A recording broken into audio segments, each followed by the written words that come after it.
Joining us today, we have two Davids. We have David Ginley with the National Renewable Energy Laboratory and David Kahan with the Weizmann Institute of Science, Israel.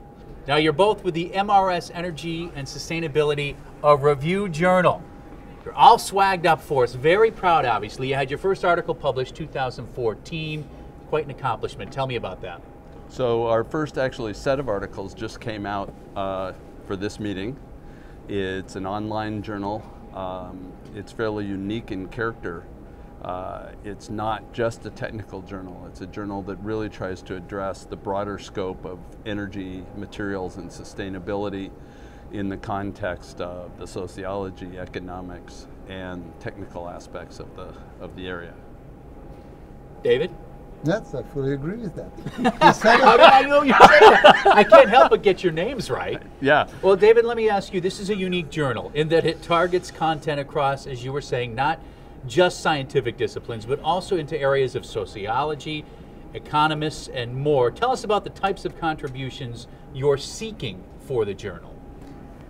First and foremost, because MRS is a technical society, the science is at the center of what we are searching for. However, sometimes as scientists and technologists, we get into this mode where we think that that is all.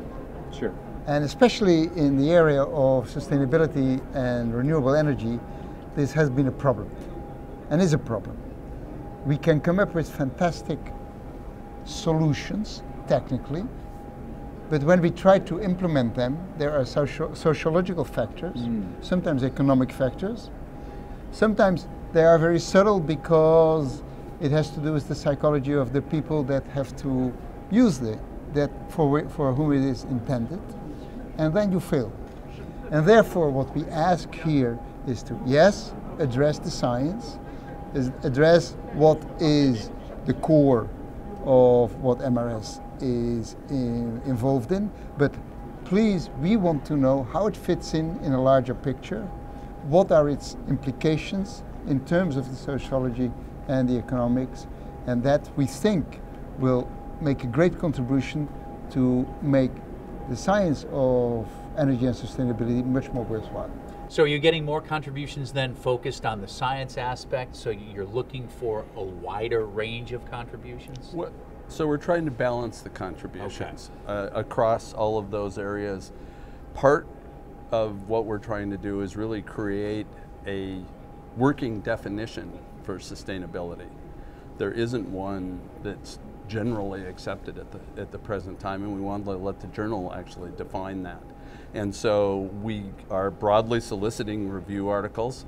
We have a proposal form online at MRS. We're also inviting contributions.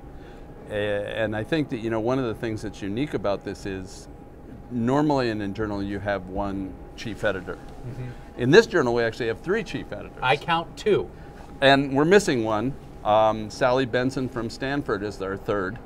And the reason we have 3 chief editors is because of the diversity of the topics that we're collecting. We want to have expertise that's much broader than the normal one person could do. And that brings me to my next question. David, I'll defer to you. Why is it so important to have this disciplinary approach for the journal?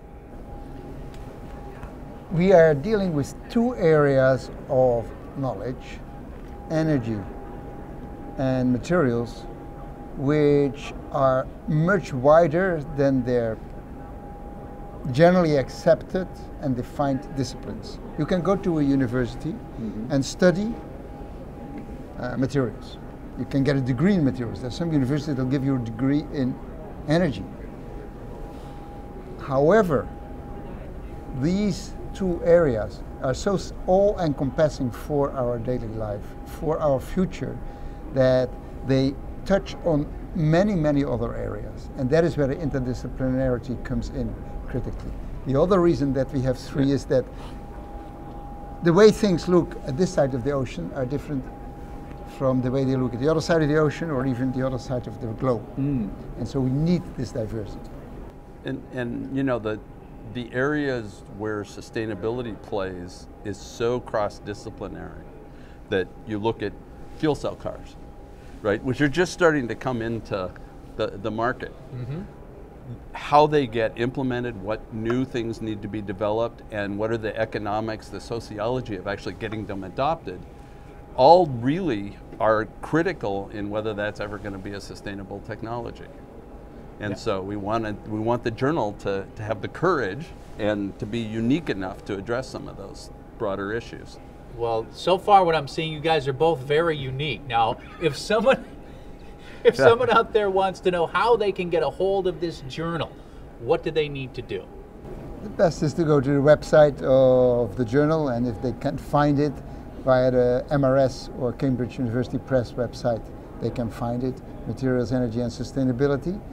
If they want to contribute, that's even better. I'm sure please email either one of us. Yes. Yeah. We really want to solicit a broad range of articles, and it should be mentioned that this is a review journal, right? These articles are technical, critical reviews, but they're also reviews of new technology areas as well, and how they might fit in the bigger picture.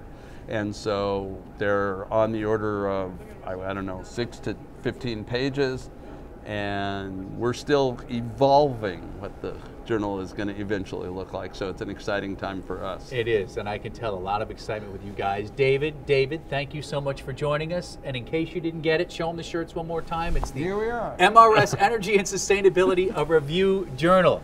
Enjoy the 2014 MRS meeting, guys. Thank you. Thank you.